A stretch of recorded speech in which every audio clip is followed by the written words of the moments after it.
Do you wish to maximize your quant score in CAT? Is the math syllabus of CAT appearing intimidating to you? Does a poor score in quants bring down your overall percentile? Hi there, my name is Debru Podar and welcome back to my video series Catapult. If you could relate to these questions, then in today's episode, I will show you the smart strategy to score more than 99.5 percentile in the much feared quant section of CAT. After watching this video, your worries about quants will be dispelled and you can work in a smart manner to achieve your sectional goals in CAT. So without any further ado, let's dig in.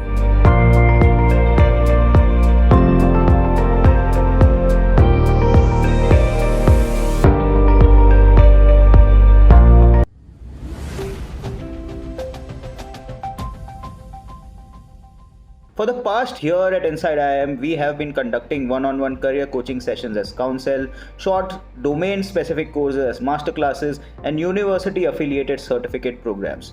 Now, we are extremely excited to announce that we have a new home for all these highly rated programs in altuni.in.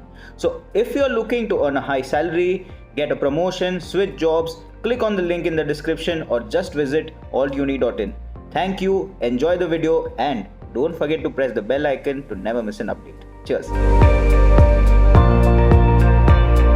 SMART is a mnemonic acronym given to a strategy that can help you in setting up objectives to fulfill any task. SMART refers to specific, measurable, actionable, realistic, and time bound. This technique has helped many organizations transform the way in which they undertake major projects. With several benefits to its name, it's an incredibly powerful tool in fulfilling any task. Let's apply the SMART strategy in the context of CAT to ace the quant section.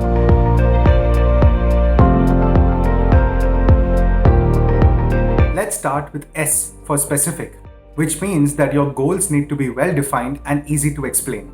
In a CAT context, however, this translates to understanding the specific topics which are a part of the quant syllabus in CAT. Now, broadly speaking, quants can be broken down into 5 main clusters: numbers, arithmetic, algebra, geometry and mensuration, and modern maths.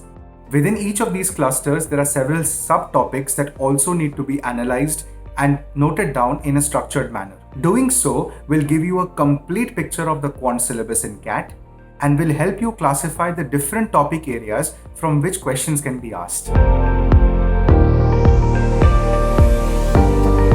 Next, your job is to understand how you fare in these different topics, which brings me to M, which is all about measurable quantities.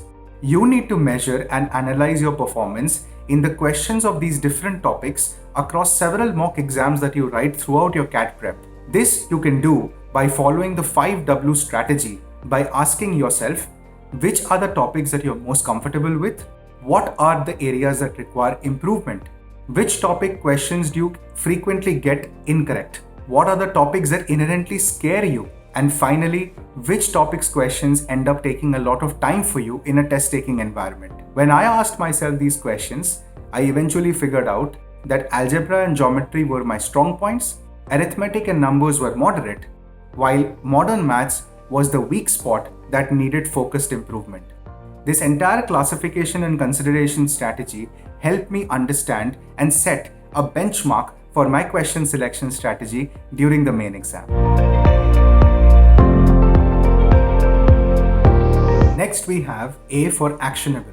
You need to take action to practice more of questions based on the level of comfort and confidence you have across different topics in the quant syllabus of CAT.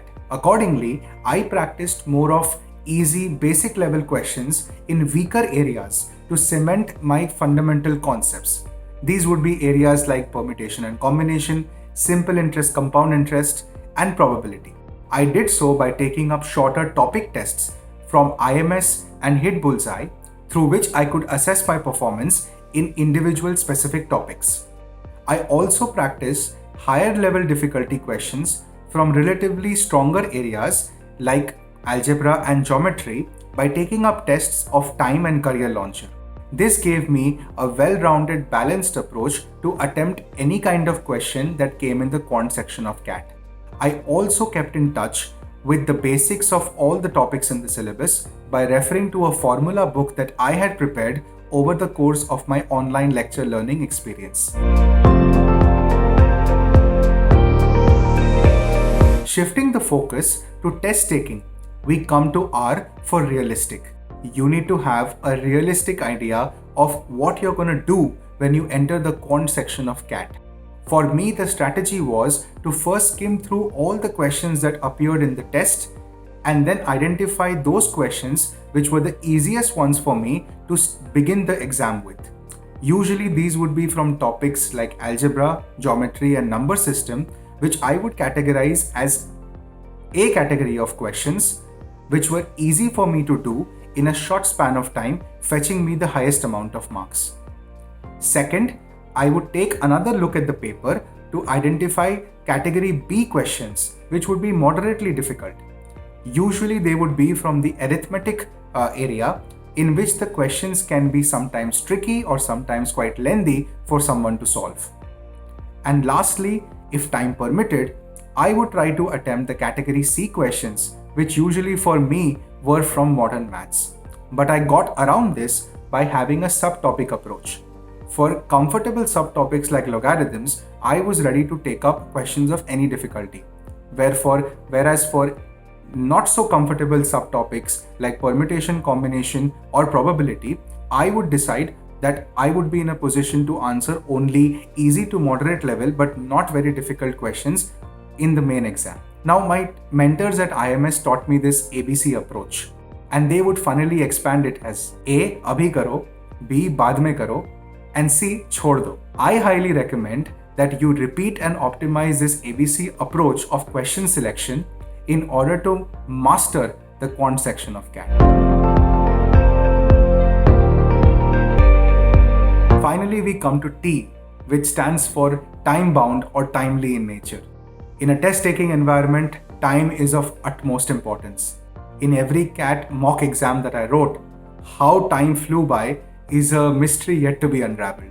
But with focused strategies on time management, like watching live paper solving sessions and understanding how to interpret the data of the duration of time that you have spent on every question in your mock exams, is something that will help you prepare your test-taking abilities in a better manner.